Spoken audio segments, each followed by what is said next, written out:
আসসালামু আলাইকুম। গত কয়েকদিন আগে অনলাইন থেকে এক ভাইয়ার কাছ থেকে কিছু কোয়েল পাখির ডিম আনিয়েছিলাম ইনকিউবেটরে দেওয়ার জন্য। আজ প্রায় এক সপ্তাহ হয়ে গেল, তাই একটু চেক করতেছিলাম ডিমের ভিতরে ভ্রূণ আসছে কিনা। দেশি মুরগির ডিম 2টি এবং কোয়েল পাখির ডিম 46টি। আমি এই প্রথম ক্যান্ডেলিং করতেছি, আর কখনো ক্যান্ডেলিং করি নাই। ফার্স্ট টাইম কিছু জিনিস করার পর অভিজ্ঞতা হয়, সেটা আস্তে আস্তে হবে ইনশাল্লাহ। দেখতেছিলাম ভিতরের যে কুসুমটা দেখা যাইতেছে, মনে হয় না এই ডিম থেকে বাচ্চা ফুটবে। তারপর আরেকটি ছিল দেশি মুরগির ডিম, সেটাও চেক করলাম, ভিতরে কুসুমটা দেখা যাইতেছে শুধু লাল।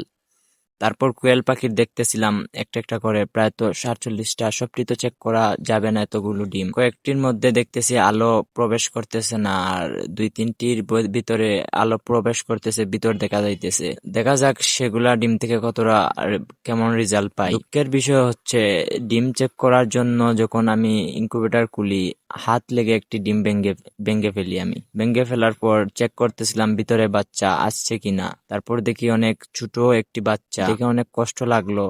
বাচ্চাটা আমার হাত লেগে ডিমটা ভাঙ্গার কারণে বাচ্চাটা নষ্ট হয়ে গেল। ইনশাল্লাহ দেখা যাক বাদ বাকি ডিম থেকে বাচ্চা ফুটে কিনা। আজকের মতো এতটুকুই। সবাই ভালো থাকবেন, সুস্থ থাকবেন। আল্লাহ হাফিজ।